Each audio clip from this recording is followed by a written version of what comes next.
Okay, so we talked about question 1 from W1.7 for your homework.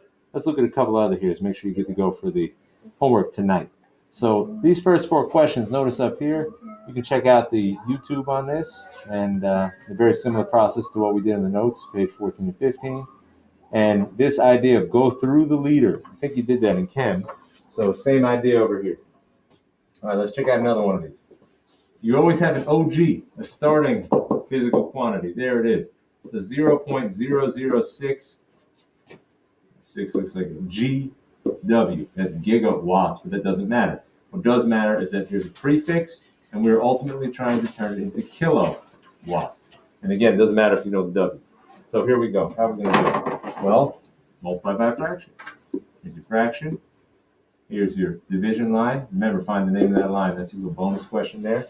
What we want to do is we want to get out of gigawatts. And this whole idea of go through the liter, you want to turn it into just plain old watts. Get rid of that giga. Now notice, actually, the best way to approach this, minimize your flipping the pages, is get rid of all the units before you do any of the math.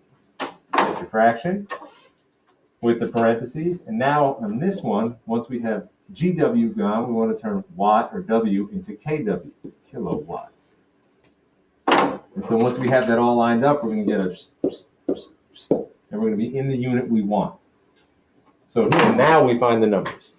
And where do we find the numbers? We find them on the front of your reference table. Here it is. And so this one had giga, capital G. G is equivalent to 10 to the 9th. They mean the same thing. So if you have G in one spot, you write 10 to the 9th in the other spot, and those two are the same. We also had K for kilo. K means the same thing as 10 to the 3rd. And so let's go back over here. G meant the same thing as 10 to the 9th. So 1G is 10 to the 9th. K meant the same thing as 10 to the 3rd. So 1K is 10 to the 3rd. Now, do your multiplication and division. You can honestly do this one in your head as well with scientific notation rules, and you will get the answer. Beware, the answer comes out in the unit you were desiring, KW, kilowatt. Okay, good. Let's come down here. Questions 5 through 10 are similar to what we did on the bottom of notes 15. There are a bunch of questions here. This one has a conversion of inches into centimeters. You can do that in one step. You should know the conversion from inches to centimeters. If you need to, you may look up inches to centimeters, or you can even look at your protractor. And what you will notice is that you have your inner centimeter ruler and your outer inch ruler, and you'll see that they actually line up where you can figure out the conversion factor just by looking at it. Here's another one, number 6, has you converting grams into pounds. We know kilogram to pound, so you should go from gram to kilogram, then to pound. Let's look at 7 a little bit. 7's nice, it's a little bit harder. So on 7, remember you need OG, you need a starting magnitude. Here it is, 30 kilometers per second. 30 kilometers per second. Don't be writing this Microsoft Word, Google Doc nonsense like this. It does not help you figure out which units cancel. 30 kilometers per second. And like always, your next step is not what number comes next. It is not let me figure out the answer. It is simply multiply by a fraction. So what goes in there? Well, our goal is to turn this into miles per hour. So we have kilometers, we want miles. We have seconds, we want hours. You can do these separately with a string of multiplication by fractions. Probably the easier of the two to deal with is seconds to hours. You know how to do that. Seconds is in the denominator. You want to get rid of it, so put it in the numerator. What can you turn it into? An easy thing is minutes. You know seconds to minutes. Okay, we're getting closer. Let's go again. Now, we're in minutes. We want to get rid of that. So denominator needs a numerator to cancel, and you want to turn that into hours. Hours will be in the denominator. That looks good. So if we actually plug our numbers in here, and you know them, I'm not going to fill them in for you. Seconds will cancel, minutes will cancel, and you will be left with kilometers per hour. We're closer. You do not need a new line of math. Just simply continue your work. Parentheses. Now we have kilometers. We need to get rid of it. Kilometers in the denominator. You want to get to miles. You have a couple of choices on how to do this. I'm okay with you looking up the conversion between kilometers and miles. You also can convert from kilometers to meters. And then you can do this with actually laps on a track if you really want to go with it. And again, I'm okay with you looking up this conversion. You should know kilometer-mile conversion just for regular everyday life. But a fun one to do here is turn this from kilometers to meters. You can use gym class. You can use PE to get you straight on this one.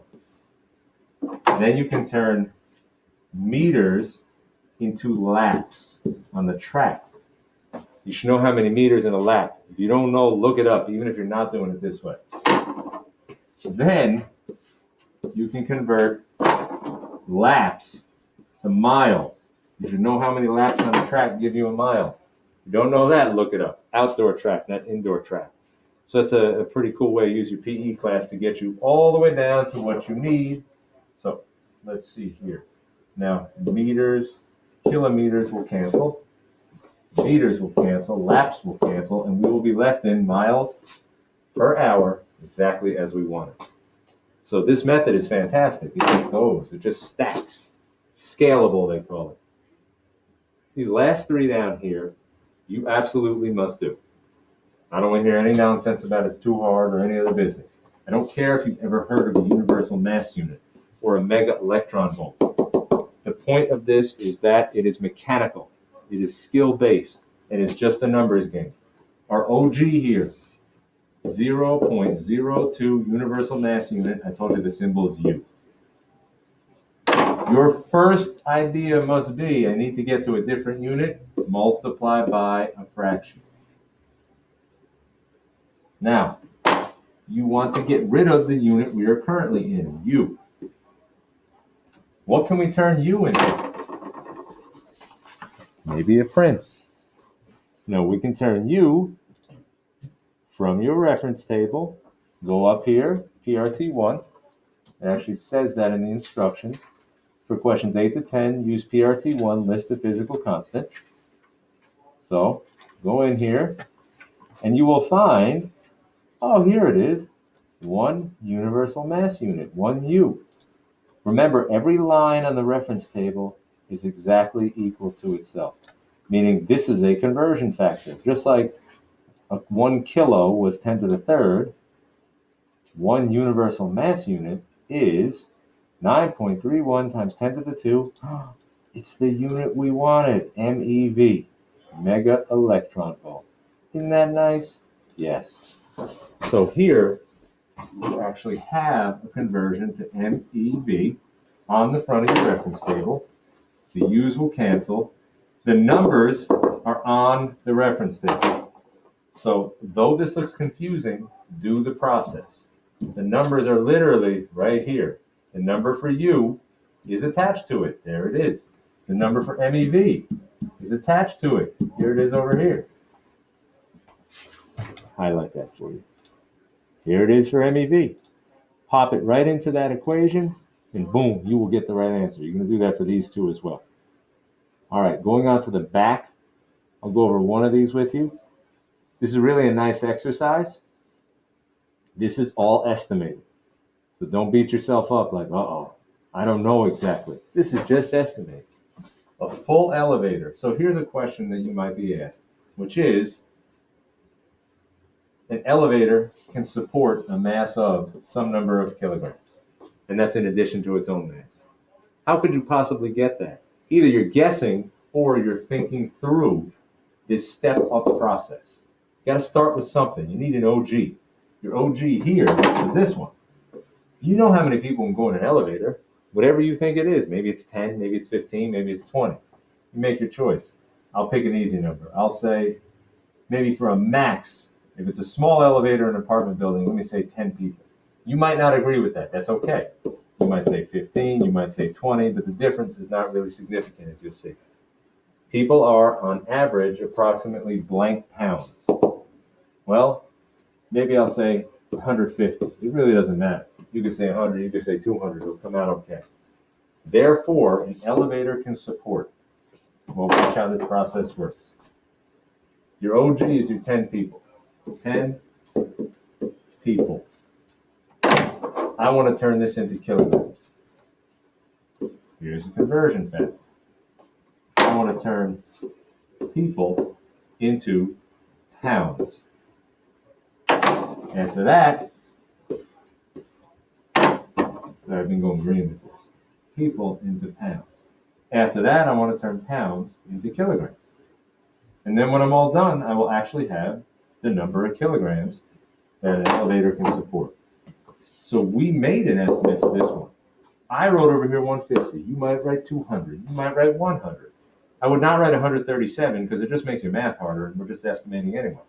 1 people is 150 pounds. Boom. Now I'm at the pounds. Here, remember the conversion we did. We can use the Mr. Gruber conversion. It was 20 kilograms is 44 pounds. If you don't like that conversion, you can use a conversion like 1 kilogram is 2.2 pounds. It doesn't really matter. But either way, you're going to come up with an answer. Boom, you're done. So this page, this really is a nice page. Nice line of reasoning on this page. And if you come over here and look at number 2, about 100 paper clips fit in a box. If you fill a Stop and Shop bag with small boxes of clips, how much will it weigh? So we want to know the weight of a bag of boxes of paper clips. How would you possibly guess this business? So let's come over here and let's try to figure this out. So, and ultimately we get into this one. How many pounds is 1 paper clip? Which I'm guessing nobody's really going to get straight away. So let's start with our Stop and Shop situation. So, well, let's think about boxes. Like, what are we starting with? Our OG here is like, you got to imagine there's a bag filled with boxes of paper clips. That's what we're starting with. So that's really our OG, the bag. 1 bag. I know you might think the first thing written is automatically the OG, but it's not here. Because 100 paper clips is not what we're starting with. We're starting with a bag full of paper clips. So a bag, maybe you want to convert bag into boxes. So 1 bag, bags will be then how many boxes of paper clips you think fit in a Stop and Shop bag. Well, a box of paper clips is not particularly big, and the truth is, even if you're wrong, it doesn't matter. Just guess. How many boxes fit in a bag? Well, maybe 50, you think. Maybe 20, maybe 30. You're not going to say 1,000, and you're not going to say 2. I'm going to pick 50 boxes in 1 bag. Okay. Now, how many clips in a box? The box into clips. Well, actually, I told you that one up there. About 100 clips in 1 box. Oh, now we're kind of getting somewhere. So here we need our pounds. So we now have clips, and we're gonna have to bring in pounds over here. I'm gonna back you up to show you how to do that.